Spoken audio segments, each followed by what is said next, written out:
So as I mentioned, this remote sensing versus in situ sensing. So remote sensing means you are acquiring information without being physical contact with the target phenomenon, like your satellite, radar. So radar कौन use करते हैं? और arm force, ठीक है, हमारा जो navy हो गया, आर्मी हो गया, ठीक है, they are using this radar means radio detection and ranging, and your sound detection and ranging is sonar. So these are the kinds of remote sensing, means they are collecting this information from far away, ठीक है. And in situ sensing means you are collecting information by being physical contact with the target or phenomenon.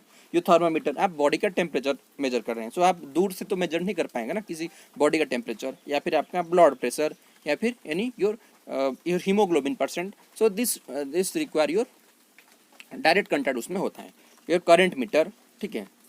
So this are the kind of in situ sensing, means यहाँ पे आपको object को touch करके वहाँ से reading लेना होता है. So this is about your basic things regarding remote sensing. So हम अभी देखेंगे प्रिंसिपल्स ऑफ रिमोट सेंसिंग. जो भी रिमोट सेंसिंग हम कर रहे हैं through this satellite programs, how this remote sensing is, इसका प्रिंसिपल कैसे ऑपरेट होता है, ठीक है. सो किसी भी ऑब्जेक्ट का हमें अगर फ़ोटो लेना है, मतलब किसी ऑब्जेक्ट को हमें इंफॉर्मेशन पता करना है, तो हम उसको कैसे देखेंगे. सो हमें अगर सपोज आपका फ़ोन का कैमरा फ़ोन हो गया. सो अगर आप किसी चीज़ का फ़ोटो ले रहे हैं, ठीक है, किसी ट्री का फ़ोटो ले रहे हैं दिन में, ठीक है, with the help of your phone. So वहाँ पे आप फ्लैश यूज़ नहीं करेंगे, ठीक है. वहाँ पे लाइट कहाँ से मिल रहा है? सन से.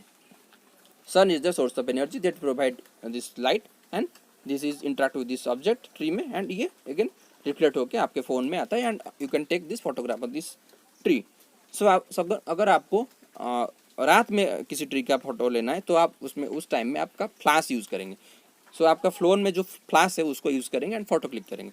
सो अगर आपका device providing its own source of energy, this kinds of remote sensing is known as active remote sensing, means your device have own source of energy. अगर आप सन के थ्रू आप डाटा कलेक्शन कर रहे हैं, या फिर किसी चीज़ का फोटोग्राफी कर रहे हैं for analysing its different features, so this is known as your passive remote sensing, ठीक है. तो उसको हम देखेंगे what is the active and remote sensing में सैटेलाइट कौन सा यूज़ होता है, एंड दिस पैसिव में. So this things is mention here.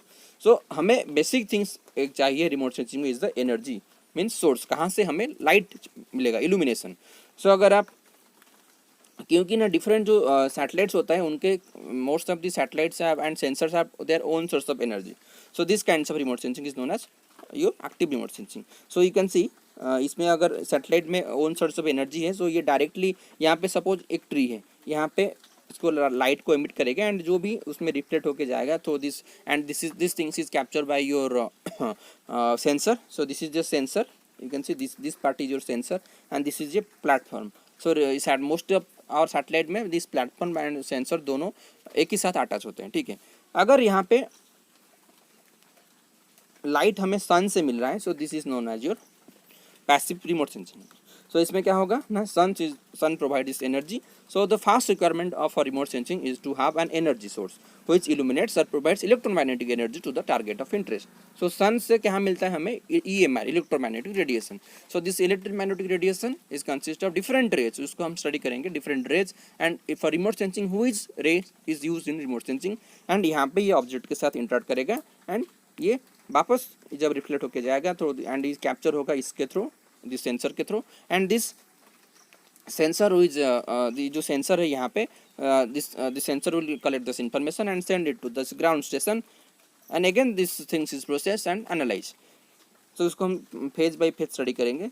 Then इसमें क्या होगा ना, इस सन से लाइट आ रहा है, यहाँ पे ऑब्जेक्ट के ऊपर गिरेगा. सपोज यहाँ पे जो भी चीज़ है, फॉरेस्ट है, या फिर एनी टाउन है और सिटी है, या एनी काइंड ऑफ विलेज है, ठीक है. सो उसके साथ इंटरेक्ट करेगा, एंड इसका एक फोटो विद दिस पिक्सल में ये रिकॉर्ड करेगा, ठीक है. And radiation and the atmosphere. So ये एटमोस्फेयर है, क्योंकि ये एटमोस्फेयर है, and this is the your sun, radiation from the sun, interaction with the target. So C is the interaction with the target. Once the energy makes its way to the target through the atmosphere, it interacts with the target depending on the properties of both the target and the radiation. So ये radiation, ये जो C पे जो भी चीज़ है इसके साथ interact करेगा. Then recording of energy by the sensors. After the energy has been scattered or emitted from the target, we require a sensor. So as I mentioned, this is a sensor. this remote not in contact with the target to collect and record the electromagnetic radiation. So यहाँ पे जो भी चीज़ reflect होके जाएगा, so this will recorded by your sensor.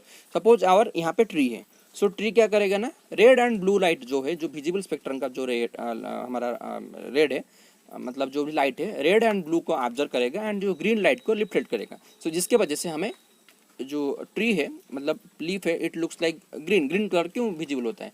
Because it reflect this green colour. ठीक है. Then again ये जो सेंसर है, इसको क्या करेंगे ना, ये जो जो इन्फॉर्मेशन ग्राउंड लेवल से कलेक्ट किए हैं, ये जो सेंसर जो कलेक्ट किया है इसको, सो दिस इन्फॉर्मेशन ये सेंड करेगा in the form of electronic form में, ये सेंड करेगा ग्राउंड स्टेशन में. The energy recorded by the sensor has to be transmitted often in electronic form to one receiving and processing station where the data are process into an image. ठीक है. सो ये क्या करेगा ना, ये ground station को send करेगा. ये ग्राउंड स्टेशन कौन सा है? हमारा इसरो हो गया, इंडियन स्पेस रिसर्च ऑर्गेनाइजेशन, हमारा NRSA हो गया, national remote sensing agency Hyderabad, या फिर जो भी रीजनल रिमोट सेंसिंग सेंटर है, हमारा नागपुर में एक सेंटर है. ठीक है. So different remote sensing station जहाँ पे है, ये जो डाटा वहाँ पे कलेक्ट हो रहा है सैटेलाइट के थ्रू, सो ये सैटेलाइट यहाँ पे सेंड कर देगा, क्योंकि यहाँ पे एंटीना है एंड डिफरेंट इलेक्ट्रॉनिक फॉर्म में ये डाटा सेंड करेगा एंड इसको ये एनालिसिस करेंगे. ठीक है. प्रोसेसिंग मतलब डाटा आ गए and this interpretation and analysis, जो भी वहाँ पे फोटोज़ को वहाँ पे ऑब्जर्व करेंगे. ठीक है. अगर आप देखे होंगे पोखरण मूवी, जो भी हमारा न्यूक्लियर जो टेस्ट हुआ था, सो वहाँ पे आप देखे होंगे कैसे USA रेगुलरली बेसिक्स में वहाँ पे फोटो ले रहा था, क्या पोजीशन है पोखरण रेंज में, जिस राजस्थान एरिया में. So by analysing this things in ground station, so हमारा जो उनका जो ग्राउंड स्टेशन था, वहाँ पे सैटेलाइट के थ्रू, बस सैटेलाइट का काम है फोटो लेना एंड ये जो ग्राउंड स्टेशन है ये उसको एनालिसिस करेंगे डिफरेंट डे में क्या क्या चेंजेस वहाँ पे हो रहे हैं. So this processed image is interpreted visually and digitally or electronic form to extract information about the target which is illuminated and इसका application. So application different things का. सपोज हमें फॉरेस्ट फायर का estimation करना है, कौन कौन सा area में फॉरेस्ट फायर हुआ है, सो उसका हम एस्टिमेट कर सकते हैं. सपोज आज 14 तारीख में एक एरिया का फोटो लिया था, वहाँ पे डेंस फॉरेस्ट था एंड उसमें जो फोटो आया था सैटेलाइट में, तो उसको हम देखेंगे कैसे फॉरेस्ट फायर का एस्टिमेशन किया जाता है. सो उसमें जो फोटो आया था कुछ अलग आया था एंड नेक्स्ट डे हम फोटो ले रहे हैं उसका, सो उस patch of small patch of forest में कुछ फोटो अलग दिख रहा है. सो ये जो विजुअल इमेज को हम जो एनालिसिस करने के बाद हमें पता चलता है कि यहाँ पे कुछ चेंजेस हुआ है. ठीक है. सिमिलरली योर जियोलॉजी डिपार्टमेंट, वहाँ पे उनका मिनरल्स क्या है उसका भी वो फोटो के थ्रू इंटरप्रेट करते हैं by using different sensors and different your band spectrum. ठीक है. So this is about your principles, how this through the remote sensing, through the help of satellites, these data are collected and how this data are processed in your different ground station. So इसमें हम GIS software का use करते हैं. So GIS तो आपका syllabus में नहीं है, तो हम इसको बस लिटिल बिट इन्फॉर्मेशन हम स्टडी करेंगे योर GIS के बारे में इन योर अपकमिंग स्लाइड्स. सो ये हो गया आपका basic principles of remote sensing, how this remote sensing is operated.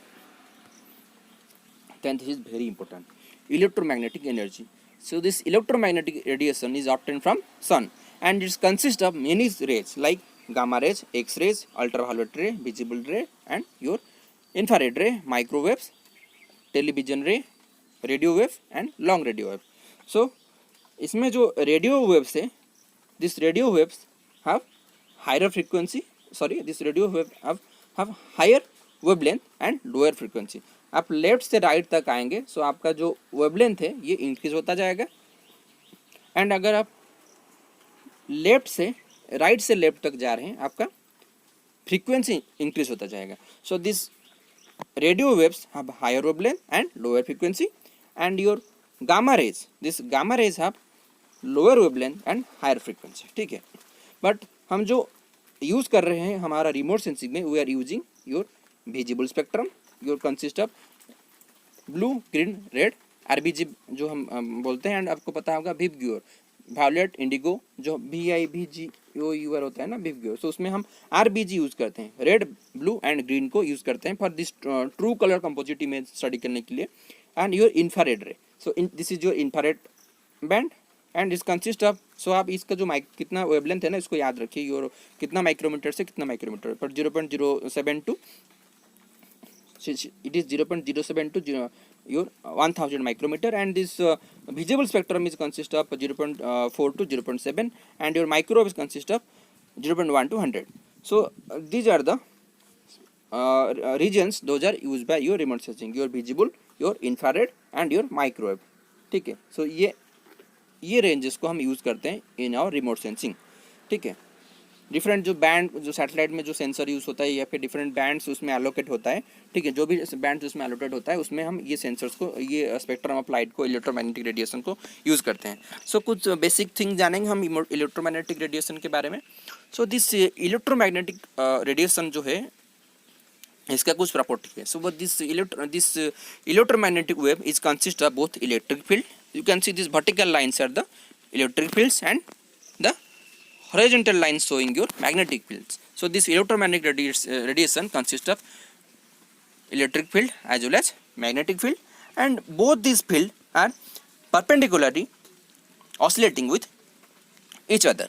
So this electric field and your magnetic field perpendicularly oscillating with each other, and the distance from this point. So ये basic एक physics का term है. आपका जो physics है उसमें भी ये क्वेश्चन आ सकता है. जो भी पीएससी आपका एग्जाम है, अभी फिजिक्स का भी पार्ट है ना, उसमें ये क्वेश्चन पूछेंगे क्योंकि electromagnetic radiation is also very important part. The distance from this point to this point is known as crest and the distance from this region is known as trough. So crest क्या है and trough क्या है आपको पता होना चाहिए.